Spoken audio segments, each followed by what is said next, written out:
ஒரு வினாடிக்கு ஒரு பைசா. இந்த ஒரே வரி 2009 இந்திய தொலைத்தொடர்பு வரலாற்றையே மாற்றியது. அந்த காலத்தில் ஒரு நிமிடத்திற்கு ரூ. 1 அல்லது அதற்கு மேல் அழைப்பு கட்டணம் செலுத்திய மக்கள் திடீரென ஒரு வினாடிக்கு ஒரு பைசா என்ற சலுகையை பார்த்து ஆச்சரியப்பட்டார்கள். கல்லூரி மாணவர்கள், காதலர்கள், வெளிநாட்டில் வேலை பார்த்த குடும்பத்தினர், நீண்ட நேரம் பேச வேண்டிய அனைவருக்கும் டாடா டோகோமோ முதல் தேர்வாக மாறியது. சில மாதங்களிலேயே கோடிக்கணக்கான வாடிக்கையாளர்களை பெற்ற இந்த நிறுவனம் இன்று ஏன் இல்லை?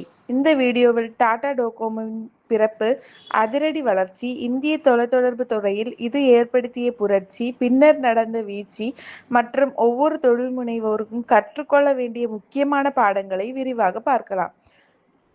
2000களில் தொடக்கத்தில் இந்தியாவில் மொபைல் போன் வைத்திருப்பது ஒரு பெருமை. அழைப்பு கட்டணங்கள் அதிகம். இன்கமிங் கால்ஸுக்கும் பல நேரங்களில் பணம் செலுத்த வேண்டிய காலம் அது. சந்தையை ஏர்டெல், வோடபோன், ஐடியா, பிஎஸ்என்எல் போன்ற நிறுவனங்கள் கட்டுப்படுத்தி கொண்டிருந்தன. அப்போது வாடிக்கையாளர்கள் நிறுவனத்தை தேர்வு செய்வதற்கு காரணம் ஒன்றே, நெட்வொர்க் கவரேஜ். விலை குறைப்பது பற்றி யாரும் பெரிதாக சிந்திக்கவில்லை. அந்த நேரத்தில் டாடா குரூப் ஒரு பெரிய முடிவை எடுத்தது.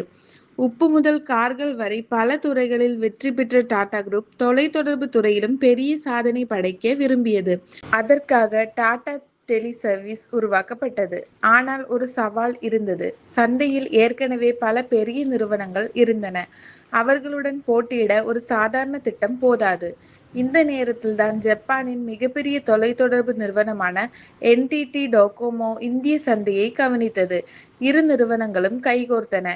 இந்த கூட்டணி இந்திய தொலைத்தொடர்பு துறையில் வரலாற்றையே மாற்றும் என்று அப்போது பலரும் 2008ஆம் ஆண்டு இந்தியாவின் டாடா டெலி சர்வீஸ் மற்றும் ஜப்பானின் முன்னணி தொலைத்தொடர்பு நிறுவனமான என்டிடி டோகோமோ இணைந்து ஒரு புதிய பிராண்டை அறிமுகப்படுத்த முடிவு செய்தன. இந்த காலத்தில் இந்தியா உலகின் மிக வேகமாக வளர்ந்து கொண்டிருந்த மொபைல் சந்தையாக இருந்தது. கோடிக்கணக்கான புதிய வாடிக்கையாளர்கள் ஒவ்வொரு ஆண்டும் சிம் கார்டுகளை வாங்கிக் கொண்டிருந்தனர். என்டிடி டோகோமோவின் தொழில்நுட்ப அனுபவமும் டாடா குரூப்பின் நம்பகத்தன்மையும் இணைந்தால் இந்திய சந்தையை எளிதாக வெல்லலாம் என்று பலர் நினைத்தனர். 2009இல் டாடா டோகோமோ அதிகாரப்பூர்வமாக அறிமுகமானது. ஆனால் அதன் உண்மையான வெற்றி ஒரு விளம்பரத்திலிருந்துதான் ஆரம்பமானது. இந்த காலத்தில் பெரும்பாலான நிறுவனங்கள் ஒரு நிமிடத்திற்கு கட்டணம் வசூலித்தன. நீங்கள் 10 வினாடிகள் பேசினாலும் 60 வினாடிகளுக்கான பணம் செலுத்த வேண்டிய நிலை. இந்த நேரத்தில் டாடா டோகோமோ ஒரு புரட்சிகரமான திட்டத்தை அறிவித்தது. ஒரு வினாடிக்கு ஒரு பைசா. இந்த ஒரு யோசனை இந்திய தொலைத்தொடர்பு வரலாற்றில் மிகப்பெரிய மாற்றங்களில் ஒன்றாக மாறியது. மக்கள் கூட்டம் கூட்டமாக டாடா டோகோமோ சிம் வாங்க தொடங்கினர். மற்ற நிறுவனங்களும் தங்கள் கட்டணங்களை குறைக்க வேண்டிய சூழ்நிலை உருவானது. ஒரே ஒரு திட்டம் முழு சந்தையையும் மாற்றிவிட்டது. சில மாதங்களிலேயே டாடா டோகோமோவின் வாடிக்கையாளர்கள் வேகமாக அதிகரித்தனர். அதன் விளம்பரங்கள் தொலைக்காட்சி, செய்தித்தாள்கள், பேருந்துகள், ரயில் நிலையங்கள் என எங்கும் காணப்பட்டன. இளைஞர்கள், கல்லூரி மாணவர்கள், சிறு தொழில் முனைவோர் என அனைவரும் டாடா டோகோமோவை விரும்பினர். போட்டி நிறுவனங்களான ஏர்டெல், வோடபோன், ஐடியா ஆகியவையும் கட்டணங்களை குறைக்க தொடங்கின. அந்த நேரத்தில் பல நிபுணர்கள் இந்தியாவின் அடுத்த நம்பர் 1 தொலைத்தொடர்பு நிறுவனம் டாடா டோகோமோ ஆகும் என்று கணித்தார். ஆனால் வெற்றி நீண்ட நாட்கள் நீடிக்கவில்லை. அந்த வெற்றிக்கு பின்னால் மிகவும் ஆபத்தான நிதி மற்றும் தொழில்நுட்ப சவால்கள் உருவாகி கொண்டிருந்தன. அவை சில ஆண்டுகளுக்குள் டாடா டோகோமோவின் எதிர்காலத்தையே மாற்றப் போகின்றன. 2010இல் இந்திய அரசு 3G ஸ்பெக்ட்ரம் ஏலத்தை நடத்தியது. ஒவ்வொரு தொலைத்தொடர்பு நிறுவனமும் 3G சேவையை வழங்க ஆயிரக்கணக்கான கோடி ரூபாய் செலவழிக்க வேண்டிய நிலை ஏற்பட்டது. ஏர்டெல், வோடபோன், ஐடியா போன்ற நிறுவனங்கள் இந்த போட்டியில் தீவிரமாக முதலீடு செய்தன. டாடா டோகோமோவும் போட்டியில் பின்தங்க விரும்பவில்லை. அதனால் மிகப்பெரிய முதலீடுகள் செய்யப்பட்டன. ஆனால் இந்த முதலீடுகளுக்கு ஏற்ற வருமானம் உடனடியாக வரவில்லை. நிறுவனத்தின் நிதிச்சுமை மெதுவாக அதிகரிக்க தொடங்கியது. 2012, 2015 காலத்தில் இந்தியாவில் ஆண்ட்ராய்டு ஸ்மார்ட் போன்கள் வேகமாக பரவின. முன்பு மக்கள் அதிகமாக வாய்ஸ் கால்ஸ் பயன்படுத்தினார்கள். இப்போது டேட்டா தான் முக்கியமாக மாறியது. வாட்ஸ்அப், ஃபேஸ்புக், யூடியூப், பின்னர் இன்ஸ்டாகிராம். இந்த மாற்றத்திற்கேற்ப 4G தொழில்நுட்பத்தில் வேகமாக முதலீடு செய்த நிறுவனங்களே முன்னேறின.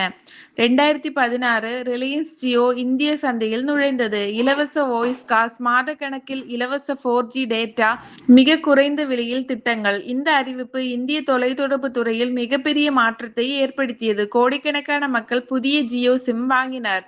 பலர் தங்கள் பழைய டாடா டோகோமோ சிம்மை பயன்படுத்துவதை நிறுத்தினர். டாடா டோகோமோவுக்கு 2 பெரிய சவால்கள் இருந்தன. முதலாவது, 4G நெட்வொர்க்கில் மிகப்பெரிய முதலீடு செய்ய வேண்டிய அவசியம். இரண்டாவது, ஏற்கனவே கடுமையான விலை போட்டி.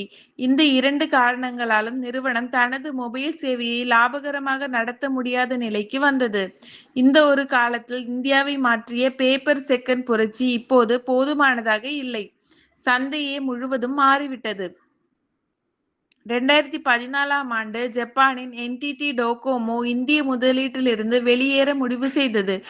இதற்கு பின்னால் பல காரணங்கள் இருந்தன. இந்திய தொலைத்தொடர்பு சந்தையில் கடுமையான விலை போட்டி, எதிர்பார்த்த அளவுக்கு லாபம் கிடைக்காதது, தொடர்ந்து அதிகரித்த முதலீட்டு தேவைகள். இதனால் NTT டோகோமோ தனது பங்குகளை விற்க முடிவு செய்தது. இந்த விவகாரம் பின்னர் சட்ட ரீதியான நடுவர் தீர்ப்பு வரை சென்றது. அதன் பிறகு டாடா குரூப் மற்றும் NTT டோகோமோ இடையிலான பிரச்சினை முடிவுக்கு வந்தது. 2017இல் டாடா டெலிசர்விஸ் தனது மொபைல் வணிகத்தை தொடர்வது நடைமுறையில் சாத்தியமில்லை என்று முடிவு செய்தது. அதன் மொபைல் வாடிக்கையாளர்கள் படிப்படியாக மற்ற சேவை வழங்குநர்களுக்கு, குறிப்பாக ஏர்டெலுக்கு மாற்றப்பட்டனர். இதன் மூலம் டாடா டோகோமோ என்ற பிராண்ட் இந்திய மொபைல் சந்தையிலிருந்து மறைந்தது. ஆனால் டாடா குரூப் மறைந்துவிடவில்லை. இது தனது கவனத்தை என்டர்பிரைஸ் சர்வீசஸ், டிஜிட்டல் பிளாட்ஃபார்ம்ஸ் மற்றும் பிற வணிகங்களில் செலுத்தியது. டாடா டோகோமோ நமக்கு கற்றுக் கொடுக்கும் 7 பாடங்கள். ஒரு சிறந்த யோசனை மட்டும் போதாது. பேப்பர் செகண்ட் ஒரு புரட்சியை ஏற்படுத்தியது. ஆனால் புதுமையை தொடர்ந்து உருவாக்க வேண்டும். சந்தை எப்போதும் மாற்றிக்கொண்டே இருக்கும். வாய்ஸ் காலிலிருந்து டேட்டாவுக்கு மாறிய சந்தையை வேகமாக ஏற்றுக்கொள்ள வேண்டியது அவசியம். தொழில்நுட்ப முதலீடு மிக முக்கியம். 4G போன்ற மாற்றங்களில் தாமதம் ஏற்பட்டால் போட்டியில் பின்தங்க நேரிடும். விலை மட்டும் வெற்றியை நிர்ணயிக்காது. நெட்வொர்க் தரம், சேவை, வாடிக்கையாளர் அனுபவம் ஆகியவையும் சமமாக இருக்க வேண்டும்.